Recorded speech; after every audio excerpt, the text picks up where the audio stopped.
All right, Lonnie's had his hand up for about 15 minutes, so we'll let Lonnie go first. Lonnie, you're up. Yeah, there we go.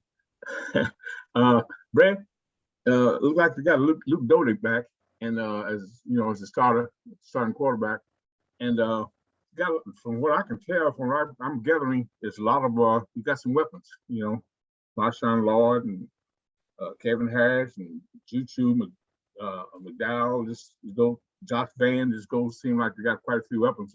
What kind of you have what kind of game plan are you formulating to try to combat that? Yeah, they do. That's good, astute sort of observation. I mean, they've got offensive skill all over the place. I mean, the running backs are really talented, and you look at how they distribute it to them. I mean, all four of those guys, you know, they make sure they get fairly equal touches. You know, obviously we saw a good dose of Kevin Harris last year. So we know what we're in for from a running back position. They're really talented. I think, you know, 11 is a really, really talented player.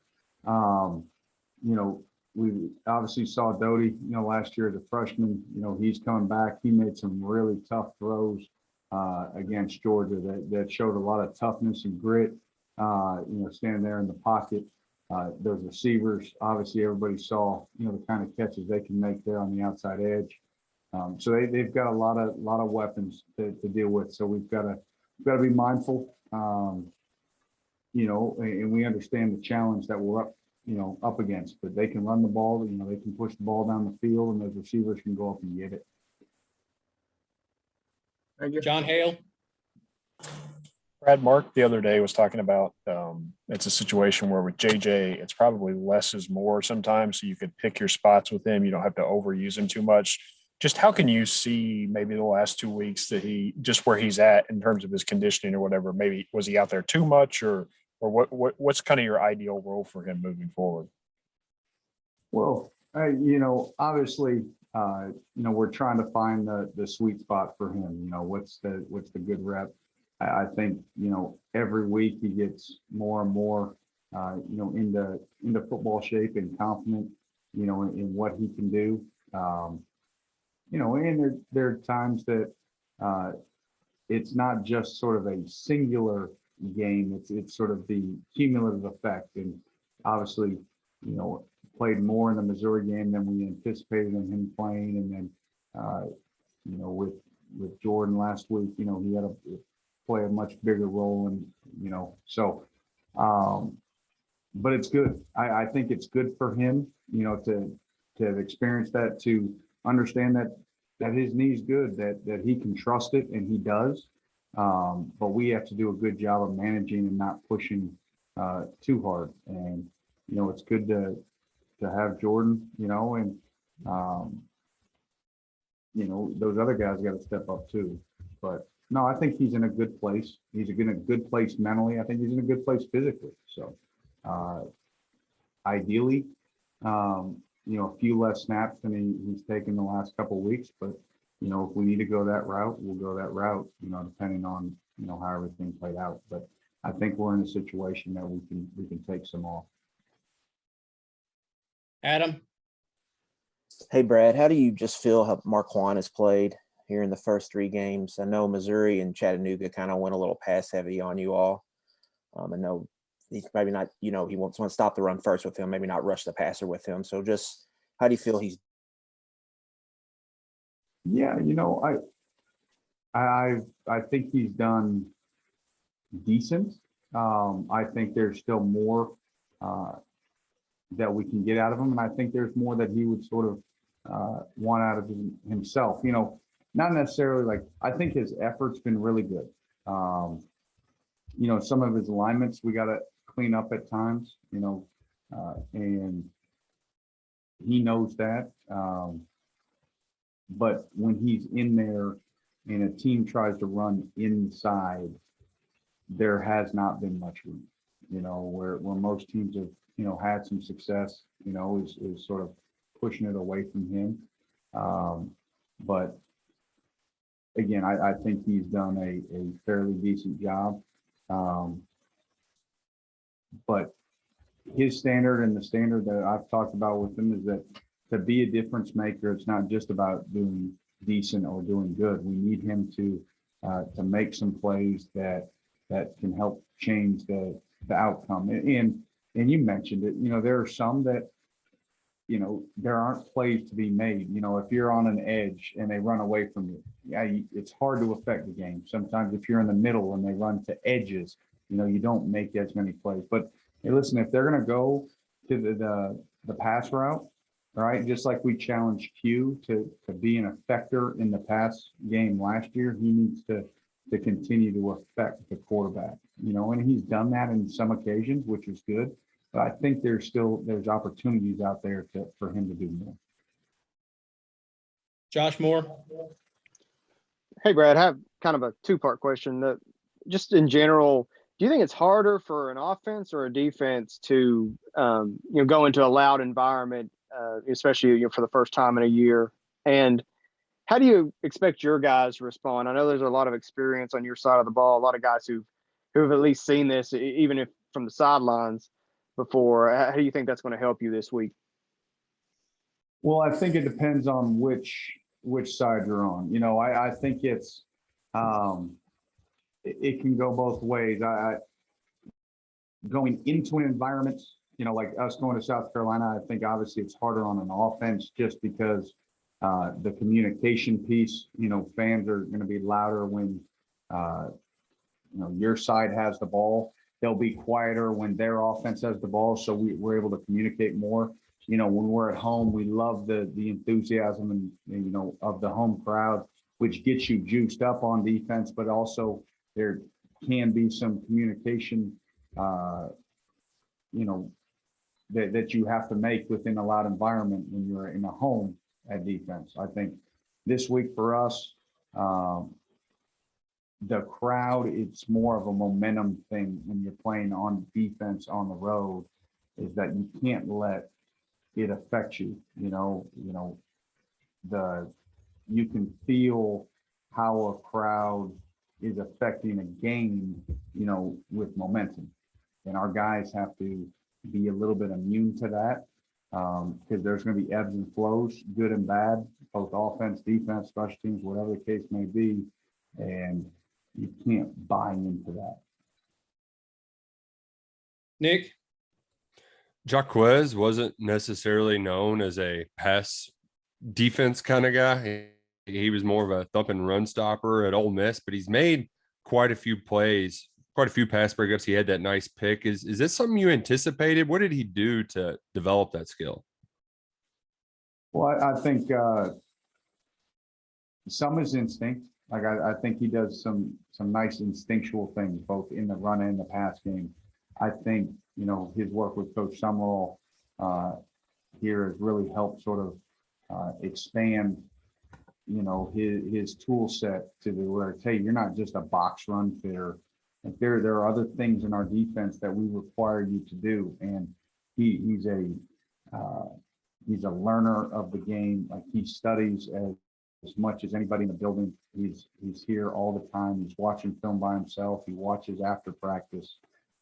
He's very critical sort of himself. And when you do that and you put that kind of time and effort in, you get better at things. And he has gotten better since his arrival in coverage. And there's still, as many plays as he's made, there's still more plays that he's going to make in the future. And but again, when we give landmarks or we give certain details of a distinctive drop, he executes those.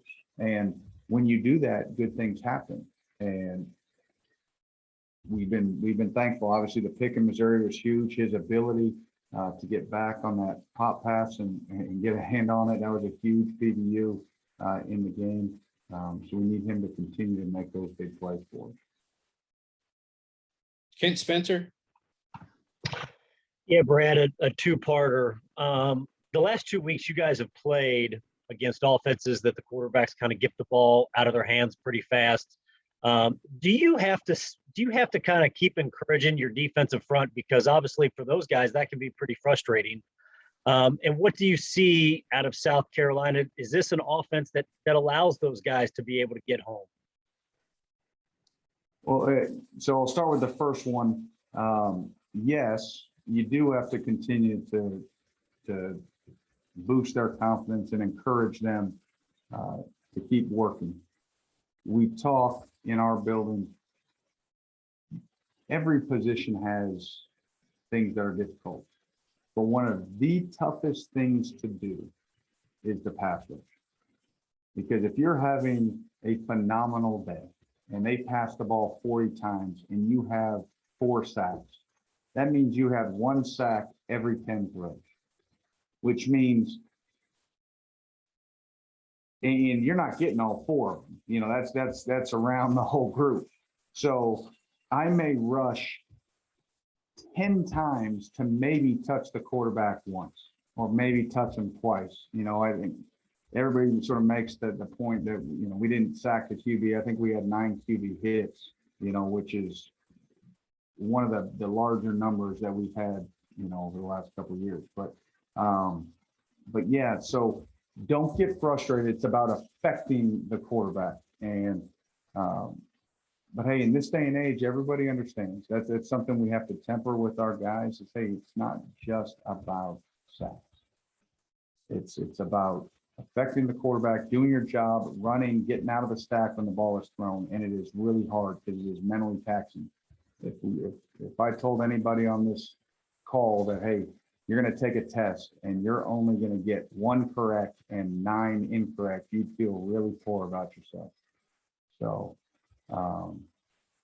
yeah, and obviously, we had the QB hit on the interception, which affected the quarterback. Everybody talks about Ty, but people forget about Ox hitting the quarterback.